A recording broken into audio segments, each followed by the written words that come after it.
यो 2 दिन राखिएको युथ पार्लियामेन्ट विकसित भारतको वान नेसन वान इलेक्सन भन्ने विषयमाथि थियो।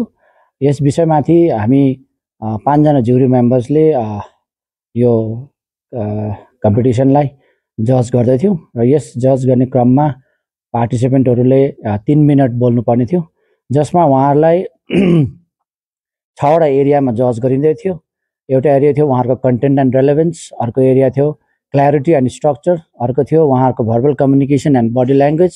त्यसरी नै उहाँहरूलाई उहाँहरूको इनोभेसनमाथि र क्रिएटिभिटीमाथि पनि जज गरिएको थियो भने उहाँहरूको फ्लुएन्सी अनि ल्याङ्ग्वेजमाथि जज थियो। अनि अन्तमा टाइम उहाँहरूले कसरी लिनुहुन्थ्यो, 3 मिनटलाई कसरी उपयोग गर्नुहुन्थ्यो, त्यस विषयमाथि पनि जज गरिएको थियो। यो सबै विषयलाई हेर्दाखेरि हामीले करिबन 100 भन्दा बेसी पार्टिसिपेन्ट्सहरूलाई जज गरियो 2 दिनमा। त्यो जज गर्ने क्रममा सबैको कन्टेन्टहरू एकदमै राम्रो थियो, उहाँहरूको क्ल्यारिटी स्ट्रक्चरहरू राम्रै थियो। तर कतिजना नानीहरूको अलिकति यो भर्बल कम्युनिकेसन र बडी ल्याङ्ग्वेजमा अलिकति कमी देखियो, जुन चाहिँ नानीहरूले फ्युचरमा अब 10 जना सेलेक्ट भएर जाने नानीहरूलाई हामीले रिभ्यूमा दिएको पनि छौँ फिडब्याकमा, र उनीहरूले सायद इम्प्रुभ गर्छन् होला। यहाँ चाहिँ जुन प्रकारले प्यारामिटर राखिएको थियो जज गर्नुको लागि, त्यहाँ चाहिँ क्ल्यारिटी यो भर्बल कम्युनिकेसन र बडी ल्याङ्ग्वेजमा अलिकति मार्क्स ज्यादा राखिएको थियो, र कतिजना नानीहरूको कन्टेन्ट राम्रो हुँदाखेरि पनि त्यसमा कमी भएको कारणले गर्दाखेरि सेलेक्ट हुन सकेन। अनि प्राय नानीहरूले यहाँनिर एकदमै राम्रोसँगले पार्टिसिपेट गरे अनि उहाँले आफ्नो प्रेजेन्टेसनलाई सही रूपमा प्रेजेन्ट गरे। कतिजनाको अलिकति बिलो एक्सपेक्टेसन हुँदा पनि प्रायको एभरेज थियो, अनि कोही निकै नानीहरू अब धेरै नै राम्रो प्रेजेन्ट गरिएको हामीले देख्यो। र ओभरअल हामीले हेर्दाखेरि यो 2 दिनको युथ पार्लियामेन्ट विकसित भारतको प्रोग्राम एकदमै राम्रोसँगले यहाँनिर नानीहरू सेलेक्सन भएर 10 जना पठाइएको छ। यसमा उनीहरूले बेस्ट अफ लक भन्दै यो युथ पार्लियामेन्टबाट हाम्रो सिक्किमलाई भोलि रिप्रेजेन्ट गर्ने नानीहरू भारतमा इन्डिया रिप्रेजेन्ट गर्नु जाँदाखेरि, इन्डिया दिल्लीमा जाँदाखेरि एकदमै राम्रो प्रेजेन्ट गर्ने भन्ने आशा राखेका छौँ। नमस्कार यहाँहरू सबैलाई। आज यो नाम्ची सरकारी महाविद्यालयमा हामीले जुन यो एनएसएस युनिटको तत्वावधानमा यो हाम्रो youth parliament, district level youth parliament आज हामीले सम्पन्न गरेको छौँ। यो 2 दिनको इभेन्ट थियो। हिजो पनि हाम्रो लगभग 110 जना स्टुडेन्ट्सहरूको स्क्रिनिङ भएको थियो भने आज त्यसै गरी रहल जति स्टुडेन्ट्सहरूलाई स्क्रिनिङ भएको थियो। अनि त्यसबाट आज हाम्रो एस्टिम्ड ज्युरी मेम्बर्सहरूले 10 जना स्टुडेन्ट्सहरूलाई सेलेक्ट गर्नुभएको छ। अनि आजको यो कार्यक्रममा यहाँहरूले देख्नुहुँदैछ मेरो साथ एनवाईके कोअर्डिनेटर यहाँ एपिए एनवाईकेबाट हुनुहुन्छ हाम्रो सर भवसिन्धु मल्लिक सर। त्यसै गरी मेरो यहाँ साथमा हुनुहुन्छ हाम्रो NSS programme coordinator Karma sir. त्यसै गरी आज हामी प्रोग्राम अर्गनाइजिङ कमिटीका मेम्बर्सहरू छौँ, हाम्रो अति आदरणीय डाक्टर सञ्जय कुमार सुब्बा सर, त्यसै गरी डाक्टर सुजन राई म्याडम, त्यसै गरी सिमरन भुटिया म्याडम अनि हाम्रो डाक्टर कृति गुरुङ। र आज हामीले यो 2 दिवसीय कार्यक्रमलाई भव्य अनि सभ्य रूपमा आज सम्पन्न गरेको छौँ। अनि हजुरहरू सामु म सेलेक्टेड जो स्टुडेन्ट्सहरू छ उनीहरूको बारेमा पनि म सेलेक्टेड स्टुडेन्ट्सहरूको लिस्ट यहाँबाट बताउन गइरहेको छौँ। हाम्रो यो 10 जना हामीले सेलेक्ट गर्नुपर्ने थियो डिस्ट्रिक्ट नोडलबाट, जो उहाँहरू अब स्टेट राउन्डमा जानुहुँदैछ। फर्स्टमा हुनुहुन्छ हाम्रो फर्स्ट हुनुभएको छ अयोग शर्मा भाइ, त्यसै गरी सेकेन्ड हुनुभएको छ भाइ अमन अग्रवाल, त्यसै गरी थर्ड हुनुभएको छ बहिनी सोनामित लेप्चा, फोर्थ हुनुभएको छ बहिनी स्मरणा लेप्चा, फिफ्थ हुनुभएको छ नर्की शेर्पा बहिनी, सिक्स्थ हुनुभएको छ निखिल छेत्री भाइ, सेभेन्थ हुनुभएको छ भाइ प्रवीण छेत्री, एथ हुनुभएको छ भाइ निशान्त नौबाग, नाइन्थ हुनुभएको छ बहिनी प्रीति छेत्री, त्यसै गरी 10th हुनुभएको छ बहिनी प्रीति कार्की। अब उहाँहरू सबैलाई हामीले नेक्स्ट राउन्डको लागि शुभकामना दिँदै यहाँबाट हामीले उहाँहरूलाई सेलेक्ट गरेर अब स्टेट राउन्डको लागि हामीले उहाँहरूलाई पठाएको छौँ।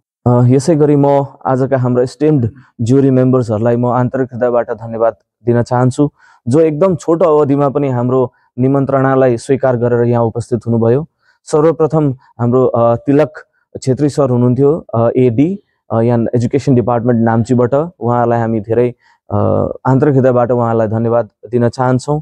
त्यसै गरी हाम्रा अर्का हुनुहुन्थ्यो यसै कलेजका एक एलुमिनाई अनि एक प्रतिष्ठित जर्नलिस्ट श्री पुरन तामाङ, उहाँलाई पनि हामी आन्तरिक हृदयबाट धन्यवाद दिन चाहन्छौँ।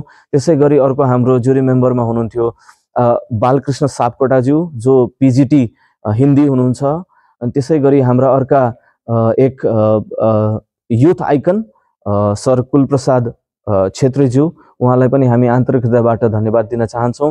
त्यसै गरी हिजोको राउन्डमा हाम्रो सञ्जय दिलपाली राई सर हुनुहुन्थ्यो, उहाँ एक युथ आइकन हुनुहुन्छ।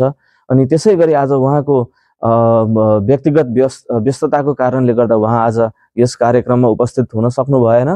अनि उहाँको रिप्लेसमेन्टमा हामीले पाल्साङ तामाङ सर पाल्साङ तामाङज्यूलाई निमन्त्रणा दिएको थियौँ। उहाँले पनि आफ्नो व्यस्ततालाई पर सारेर यसरी आजको कार्यक्रममा निर्णायकको भूमिका लिइदिनु भयो। उहाँहरूलाई पनि हामी आन्तरिक हृदयबाट धन्यवाद दिन चाहन्छौँ।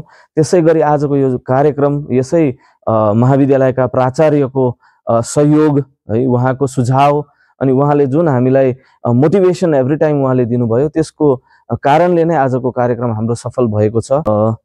यसै गरी फेरि पनि म यहाँबाट सेलेक्टेड भएका नानीहरूलाई शुभकामना दिँदै मेरो छोटो सन्देश यहीँ राख्न चाहन्छु। Thank you.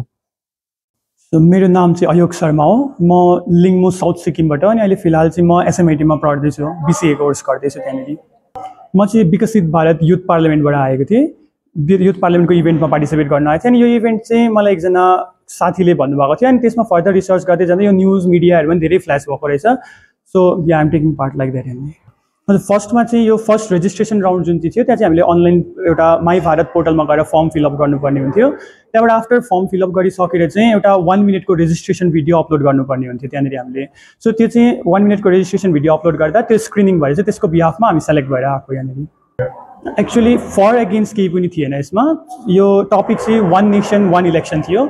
भन्नुको अर्थात् चाहिँ एउटा राष्ट्रमा एउटा इलेक्सन हुनुपर्छ जुन चाहिँ एउटै टाइममा भइसक्नुपर्छ। लोकसभा, स्टेट एसेम्ब्ली सबैको लागि चाहिँ एउटै टाइममा भइसक्नुपर्छ। सो त्यसमा हामीले आफ्नो आफ्नो प्रपोजल पेश गर्दै थियौँ अनि म चाहिँ यसको फर्मै थिएँ। भन्नुपर्दाखेरि चाहिँ हुनैपर्छ भन्ने फन्डमै थिएँ म चाहिँ। त्यस्तो खासै टाइम चाहिँ पाएन प्रिपेयर गर्ने, किनभने कलेजमा पनि हाम्रो कलेजमा पनि इभेन्ट चल्दै थियो अनि क्विज भनेर एउटा हाम्रो कलेजमै एक्जाम काइन्ड अफ हुन्छ, त्यो पनि चल्दै थियो साथसाथमा। र यो इन्फर्मेसन चाहिँ मैले अस्तिको दिन बेलुका मात्रै पाएको कि म सेलेक्ट भएछु भनेर यहीँ सरले कल गर्नुभएको थियो। सो एक दिनमा जति सक्दो हुन सक्यो अरे त्यसरी गरेर म आएको। हजुर दिनु त अब म टोटली 100% दिएर आएको मेरो। I give my best. तर जति सोचेको थिएँ, जुन कन्फिडेन्टमा म आएको थिएँ त्यो बोलिसकेर निस्किँदा त्यति चाहिँ भएन। बिचमा अलिकति फम्बल भयो मेरो स्पिच होइन। अनि त्यो बोल्दाखेरि के भयो भन्दाखेरि अब प्रिपेरेसनलाई दोष दिनु पनि सक्दैन, अब त्यो टाइमलाई दोष दिनु पनि सक्दैन। आई गेस कि कमी मेरोमै थियो होला, तर त्यो वर्ड फम्बलिङ अनि हल्का के नर्भस भएको काइन्ड अफ फिल भयो। So that's all. I give my 100%।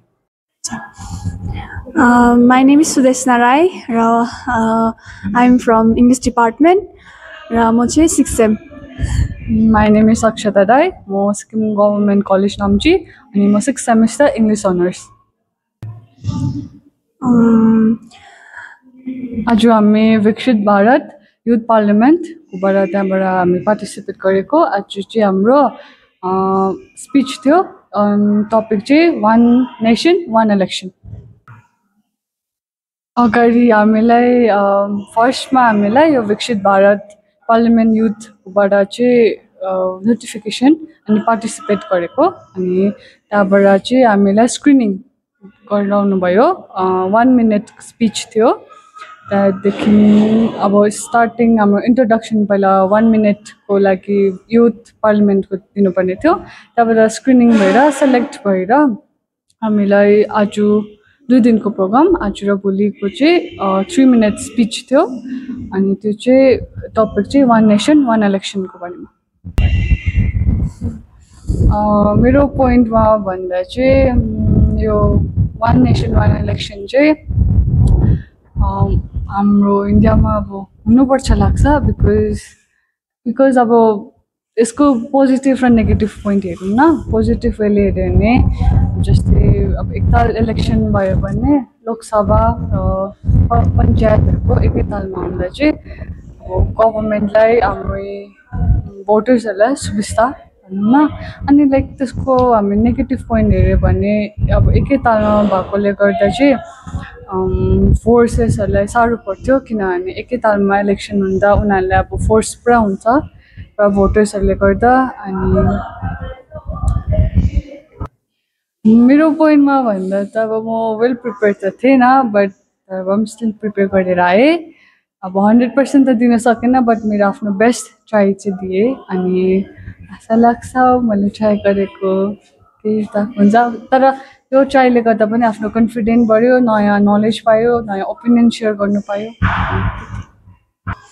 They are all like excellent एकदमै हाई लेभल मलाई चाहिँ मन पर्यो बिकज कन्फिडेन्ट लेभलमा हेर्दाखेरि चाहिँ उहाँहरू हामी भन्दाखेरि चाहिँ अलिक सिनियरहरू पनि हुनुहुन्छ कम्पिटिसनमा र उहाँहरू चाहिँ अब एक्सपिरियन्स पनि भएको होला सो त्यसै कारणले गर्दा उहाँको कन्फिडेन्ट अलिकति माथि भन्दा पनि माथि नै हाम्रो चाहिँ अब अलिक मेरो चाहिँ आज चाहिँ के भयो भन्दाखेरि चाहिँ my confidence was very low but I did my best yes obviously स्पिकिङमा चाहिँ यस आई क्यान गिभ 100%.